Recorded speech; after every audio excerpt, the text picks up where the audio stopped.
Kadang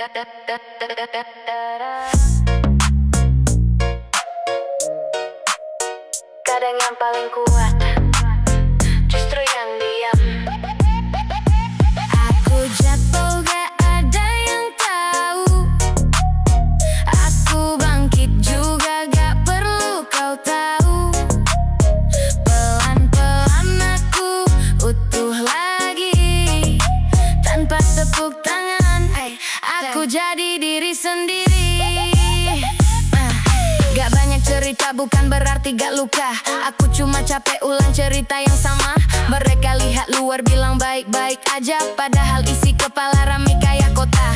Aku pernah nunggu tangan yang gak datang, percaya sama orang yang cuma numpang. Sekarang aku berdiri tanpa sandaran, ternyata kuat itu jadi kebiasaan. Bukan gak butuh, cuma gak berharap. Bukan gak rasa, cuma